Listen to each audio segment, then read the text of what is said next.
தினமலர் நேயர்கள் அனைவருக்கும் வணக்கம்.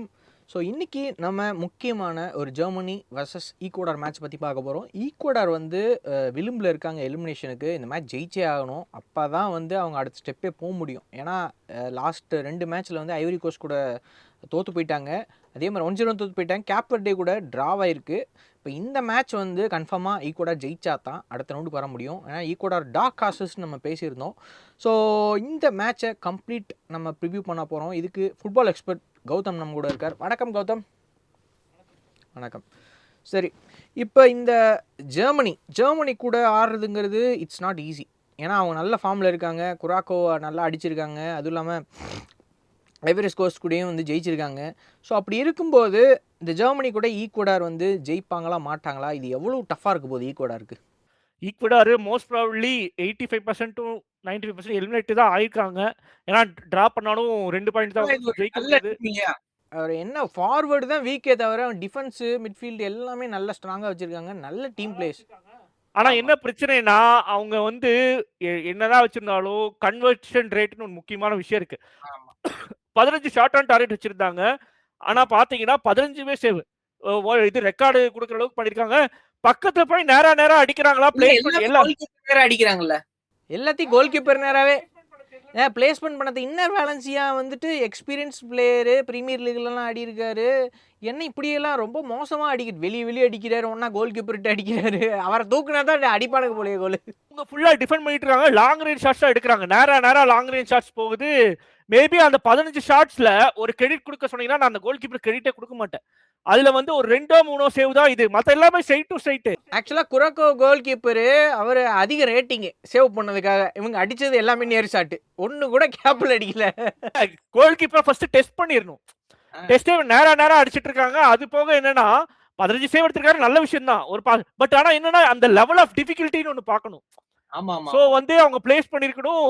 இது ஐவரி கோஸ்ட் மேலயும் மிஸ் பண்ணிருக்காங்க. என்னன்னா நல்லா விளையாண்டு தோத்த டீம்னா அது ஈக்குவலா தான் போவாங்கன்னு நினைக்கிறேன். இது நாக் அவுட் போகாத டீம்னா 2 மேட்ச்மே நல்லா விளையாண்டாங்க. ஐவரி கோஸ்ட் கூடயும் டஃப் மேட்ச் கடைசியில தான் கோல் போட்டு ஜெயிச்சாங்க. அது ஓகே, கடைசியில ஜெயிச்சாங்க ஓகே. குராக்கோவு கூட ஜெயிக்கிறதுக்கு என்ன உங்களுக்கு? ஃபினிஷ் பண்ணுறதுக்கு என்ன? ஃபினிஷிங் மட்டும் இல்லை, சுத்தமாக ஃபினிஷிங்கே இல்லை.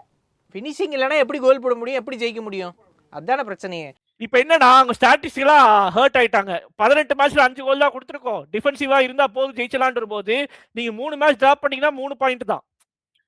ஸோ அதனால பரவாயில்ல. டர்க்கின்னு ஒரு டீம் இருக்குது. 64 ஷாட் அடிச்சிருக்காங்க, ஒரு கோல் கூட அடிக்கல. அதுக்கு இது பரவாயில்ல. எவ்வளோ 64 கோல், பொசிஷனிங் 80%. இதுக்கு அதுதான் என்னன்னா அவங்க இவங்களாச்சும் பக்கத்துல போய் பிளேஸ் பண்ணலாம். அவங்க லாங் ரேஞ்ச் எல்லாமே எல்லாரும் சரி அடிச்சு லாங் ரேஞ்ச். இவங்களாச்சும் ஆன் டார்கெட் வச்சாங்க. அவங்க ஆன் டார்கெட்ல லாங் ரேஞ்ச்ல அடிக்கிறது, அது எங்கேயோ போறது. ரொம்ப தப்பான ஒரு டாக்டிக்கோட வந்திருக்காங்க. கிட்ட போய் கோல் கீப்பர் நேரம் அடிக்கிறாங்க. அவன் லாங் ரேஞ்சில் வெளியே எங்கே அடிக்கிறான்? ரெண்டுக்கும் பெரிய வித்தியாசம் இல்லை. ஃபினிஷிங் 2 பேத்துக்கு புவர். கண்டிப்பாக போகிறக்கான வாய்ப்பே இல்லை என்னை பொறுத்த வரைக்கும். அடுத்த ரவுண்ட் சப்போஸ் போனாலுமே கன்ஃபார்மாக தோற்று போயிடுவாங்க ஈக்குவடார்லாம். எனக்கு தெரிஞ்சு இதை இந்த ஃபார்வர்ட்ஸை வச்சுலாம் வந்து அவங்க இன்னர் வேலன்சியாலாம் வச்சுட்டு கொண்டு போய் ஜெயிக்கிற அடுத்த ரவுண்டில் ஜெயிக்க முடியாது. எனக்கு நம்ம டார்க் ஹார்சஸ்ன்னு சொன்னோம், ஆனால் அவங்க அந்த மாதிரி ஆள் இல்லை.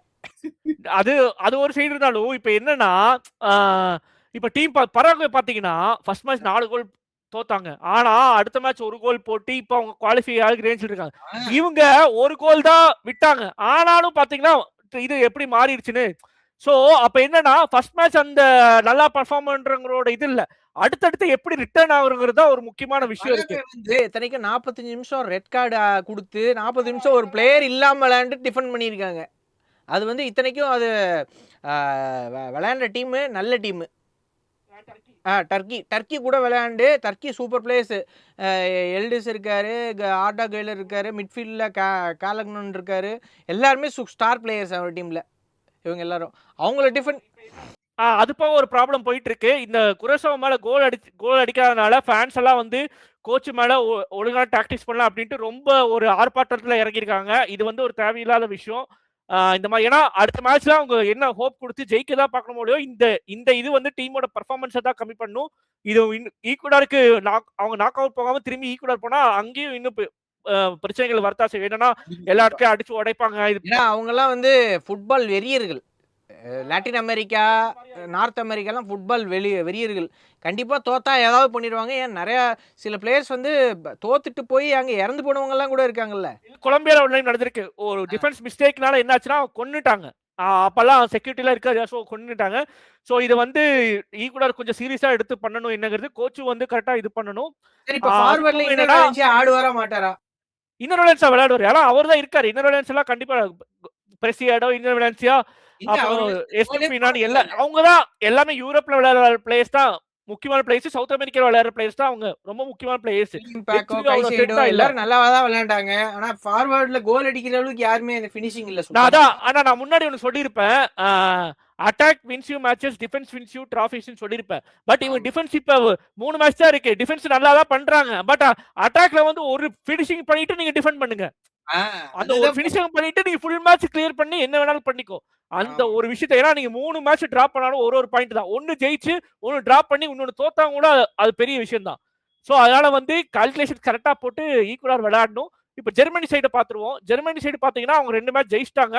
ஃபர்ஸ்ட் மேட்ச் 7-1 ஜெயிச்சாங்க. செகண்ட் மேட்ச் ரிட்டர்ன் ஒரு கோல் விட்டு செகண்ட் ஹாஃப்ல ஒரு முக்கியமான சேஞ்ச் உண்டவ் இது பண்ணி நெகில்ஸ்மேன் வந்து ஹீரோ ஆயிருக்காரு இப்ப. அது போக என்னன்னா லூக்கஸ் என்மச்சா ஒரு நல்ல ஒரு அசிஸ்ட் போயிருக்காரு. நல்ல ஒரு டச், நல்ல ஒரு டாக்டிக்கலாவும் டெவலப் ஆயிருக்காங்க. இந்த மேட்சை வந்து அவங்க யூஸ் பண்ணி மெயின் பிளேயர்ஸ்க்குலாம் ரெஸ்ட் கொடுத்து மற்ற பிளேயர்ஸ்லாம் விளையாடி அவங்க அவங்களோட ப்ரெஷர்லாம் ரிலீஸ் பண்ணி விட்டு ஜெர்மனி வருவாங்க. ஏன்னா அவங்க கன்ஃபார்ம் பண்ணிட்டாங்க E1ன்னு. ஸோ கண்டிப்பா. அதனால வந்து ஜெர்மனிக்கு இது ஒரு பெரிய ஒரு கிஃப்டா அமைஞ்சிருக்கு. ஆனா அவங்களும் வந்து தோக்கணும் இல்ல டிரா பண்ணணும்லாம் ஆட மாட்டாங்க. ஜெயிக்கணும்னு தான் பார்ப்பாங்க.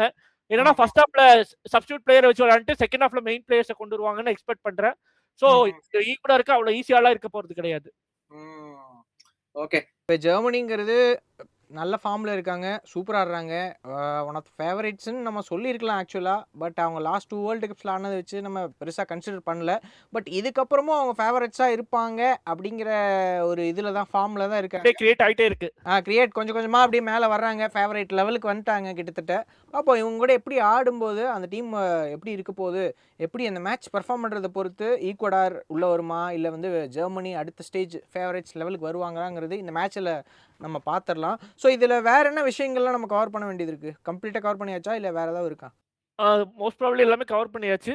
டிஃபரெண்ட்டா ஏதாச்சும் ஆகணும்னா மேட்ச்ல தான் நம்ம பார்க்கணும். ஓகே. இதுல ஸ்கோர் லைன் என்னவா இருக்கும்?